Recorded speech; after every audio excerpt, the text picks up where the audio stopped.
Back to debut some more music as This Is My Suitcase. Thrilled to welcome back Joe Camerlengo. Thanks for being here. Yeah, this is awesome. Thanks for having me. Of course. It's absolutely our pleasure. We're just telling me as we walked into the studio, you've never actually been in this building before. I was going to ask if you've been on air before. Have you? The last time I was allowed on air on this station was Andy Manathon over 10 years ago. Yeah. Because it would have been around an album that came out in 2009, which is like ancient history. Isn't it weird? And we were standing there with Andy Man in that room, and I cursed on the radio, and then we were never invited to do anything ever again near the radio. I've played shows upstairs in the big room. Yeah. I've been to shows, but I've never been allowed down here. So this feels like I'm really running the end of the race. Thank you. So I should have my finger over the delay button at all times. No, I thought about it on the way here. I was like, don't curse. You're bigger than that now. You're almost 40. Just don't curse on the radio. We've grown so much since 2009. Yeah. I don't think I found a firm answer on this, but it's been a long time. You've been making music in Columbus for how long at this point? Oh, too long. Yeah. I'm 37, and I started this reign of terror when I was 15. Yeah. And the projects have overlapped. They got good by the time I was like 33. And they're really, I love them now. Starting about a month ago, the Long Odds album that I helped produce came out, and I love that one. And then there's the Suitcase album coming out in a week, and I love that one. Those might be the first two. Wow. If you've never liked me, we're in the same boat. Let's try this together. I want to put that on a t-shirt. If you've never liked me, we're in the same boat. Yeah. It's also, it's pretty inspiring, I'd say, because, as somebody who makes their own very private music, I feel like I picked up guitar in much the same way that you did. If the story is true that you found like your brother's guitar and then kind of accidentally found your way into a couple of guitar lessons. Is that how it got started? Well, it was a bizarrely shaped, like, princess guitar almost, and it was purple. Yeah. And I knew nothing about music, and I didn't listen to any bands. I'd never heard the Beatles. Oh, yeah. I'd never heard the Stooges. I'd never heard the Ramones. I just didn't know what any of it was. But now I know who the Ramones are, and I think the songs got better for it. Yeah.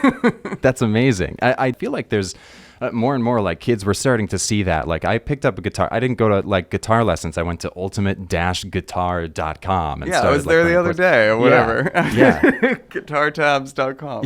Yeah, exactly. I feel like that's something that we're going to be seeing more and more. And it's a cool thing to kind of take away from it, that you can have a massive collection of great music without ever studying music theory or... I have a few theories on music. Oh, do you have one? Yeah. Jim Carrey says this really intelligent thing. It's one intelligent thing he's ever really said, as far as I know. He realized the audience wanted to be free from concern. And so he's gone his whole career since the beginning, before there was a Jim Carrey, he wanted his audience to be free from concern. And I think everybody who makes art can realize that, because what we're doing as creators, I'm looking at you, Grayson. Just in case, or we, I guess, colloquially. What you do when you create something is usually pour your heart and soul into it. And if somebody tells you it's great, it's the best day of your life. And if nobody tells you anything or they insult it, it's the worst day of your life. And it's easy to take it all personally because it comes from you. So it gets easy to forget that the audience it's not the most important thing to them. They just want it to take them somewhere else because they had a long day and they're putting on music to escape it. And they're not tied up in your trials and tribulations of self-actualization. They just want to blast your song. I almost cursed on the radio. I had to stop myself. They just want to blast your song in their car and have it hit them the right way. So they just want to be free from concern. And I think once I realized that, the records maybe got better for it because they stopped carrying so much weight and they started just maybe letting people have a little bit of fun for once. That is really wise. And to be genuine, I am feeling inspired.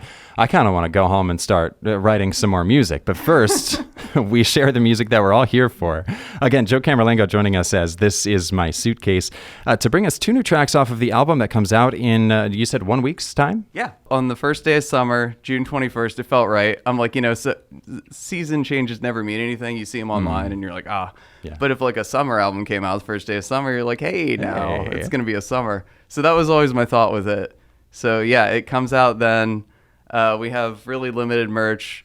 hopefully there's just not even enough for anyone. I brought you a button and a sticker. Oh, that's so nice. That's so kind. Oh, that's amazing. Yeah. I'm gonna put these on, Right on a while we call hear one of these songs. We'll play them one at a time. Which one do you want to start with? We could go with Start that. with Memories. Memories is the track from This Is My Suitcase. Yeah, turn it up. Think about your life. Be free from concern. The CD 92.9. Well, congratulations to you on being here a week early. New music from This Is My Suitcase, and you're the first one to hear it, other than Joe, of course, who joins us in the studio today. Memories, the single off of the forthcoming album, Who Cares About Anyone But the Freaks? Asking a great question there. 2 questions. Oh, yeah. Who cares about anyone but the freaks? And who cares about anyone but the freaks? Yeah, it depends on the... Technically, there's not even a question mark, so I don't even know that's a question. You just think about it. Well, that's good. We got to change that. There's a question mark in our system. We don't want to be... Sometimes there's no answer. Oh, wow. Getting really heavy really quickly here. This is My Suitcase. Again, back with some more music. Your first release since... how long would you say it's been since? Oh, since The Keys to Heaven was our second album. That came out in 2009. Our third album, I think, came out in, I want to say 2013. Yeah. And that was In the Wake of Atrophy. Mm-hmm. And then, for a million good reasons, not a band. And then I got cursed with more songs. They just, I didn't try. Trust me, there's no part of me that's delusional enough to have gone, you know, it'd be sick to spend all my time doing crazy art for the craziest band that I was ever in, for no money, for no label, with no promotion, with... I don't even know who's going to care. I know my mom's listening. Yeah. I don't even know who's going to care. It's the songs just found me. I moved into this house right down the street. It's where Steve from Bummers used to live. I didn't know when me and my wife Courtney moved in the house, we didn't know that Steve and his wife lived there. But after we purchased the house, we were doing the final walkthrough, and I saw photos of him and his family, and I almost cursed again, but I was like, oh my God. That's amazing. Yeah, so then he left me this big green piano that belonged to his, I guess he has a very close friend that moved to Portland years before and then passed away. Mm-hmm. So you don't want to get rid of something like that. So he carried it with him. Steve did, between 3 houses. And then I was so taken by it, before I knew the backstory, I was like, can I have the piano? And he's like, you know what? I think you'll do something with it. And I think within 2 months of moving in, I'd written 2 albums, and this is the sicker of the 2. God, that's so amazing. I love that you don't hear the story really too often, where the songs really just come to you in such a way and flow through you. You finished this album at 11:11, and I always wonder about people who make impressive works of art when they call it finished. Did the clock have any bearing on that, or was it just a happy coincidence? Were you like, I think this might be done, and then look it up and seeing 11:11 and saying that's a sign? Or I think everything is what you make it. Is there anything out there? Is anything speaking to me? Or am I just walking through life making up the importance of everything? I think in my own life, I think that the universe speaks to me, and I hope it's true for everybody. But I feel like it speaks to me all the time. Mm-hmm. And either that, or I'm really creative and I find lots of fun ways that I can make believe that the universe speaks to me. Yeah. But I had no intent to finish the album. It was just when the album was running through the tape machine for the last time, and I was watching the reels start to finish, and then I looked at the clock and it said 11:11, and I didn't even question. I just went, of course it's 11:11. Yeah. Because I have a classical baby album called It's 11:11 and I'll Always Love You. Right. God, I love that record. Yeah, and that's because Carly in Classical Baby has 11:11 on her knuckles. And so I want her to be cursed with that thought instead of all the sick thoughts in her head. God, I'll always love you. That is amazing how it all comes together. Well, before we wrap this up, we do have one more track from the new record that's coming out in a week. I do want to run you through a quick lightning round, but first you've brought something with you, and I'd like to show it off. I wanted my kitty to get some time. Here, let's see if we can do it. You sampled this. Well, yeah, before I was leaving, my cat was screaming at me. I was on the phone with my wife, and I was like, I should bring him to the studio. I bet he wants to go. I didn't bring him, but he was screaming so loud that I just grabbed this little sampler real quick. That's so cool. I told him I'd see if I could get him on the air. Yeah, the newfound cat celebrity. Also a drawing of what I perceive to be the same cat in the studio? No, or I just a got doodle? bored. It's just dry erasing. I just got bored. Oh, that's permanent marker. So we'll leave that up for. No, I'm kidding.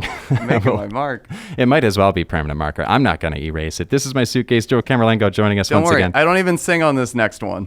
Okay, we'll take a listen to it in a sec. Before we do the lightning round, are you ready for some rapid fire questions? He's adding some more stuff to the cat. I thought you were doing a song. I was drawing again. Oh yeah, that's right. I wasn't very clear. Lightning round: coffee or tea? Coffee. Favorite pizza topping? Cheese. When it comes to Cheetos, do you take them regular, flaming hot, or neither? I don't. If you had to fight one of these two cereal mascots, which one would you challenge? Count Chocula or Captain Crunch? Kill the patriarchy. I'd murder them both. Ooh, very nice. Yeah. Make some more room for some women on cereal boxes. Let's we don't see too something many. happen. Yeah. It's Yeah. 2022. It's admirable. Lastly, what do you consider to be the prettiest American state in terms of its geographic outline alone? It's 614 Day. Yeah. Ohio. I was going to wear I was my... going to cuss again, but bleep all the other states. Yeah, perfect. You heard it here first. Joe from This Is My Suitcase. We'll hear one more off the forthcoming record. This one's called Big River. You just heard the latest from This Is My Suitcase, a song that is not yet released. 1 week, right? The 21st. 21st, first day of summer. Streaming out there. Love it. Or Bandcamp, pay what you want if internet's your thing. Yeah, is it thisismysuitcase.bandcamp.com? I don't know. Give it a quick Google Goog. us. Yeah. If you can remember the 2022. band name, look it up. You can find it. This Is My Suitcase. Happy 614 day. Looking forward to the new album, Who Cares About Anyone But the Freaks, out next week. Thanks again, Joe, for swinging by. It's an honor. Yes. Thank you. Stay cool. Listen loud. Live well. I love it. Back after the break with even more local music from Smug Brothers, thanks to the Diamond Cellar. Arcade Fire's next.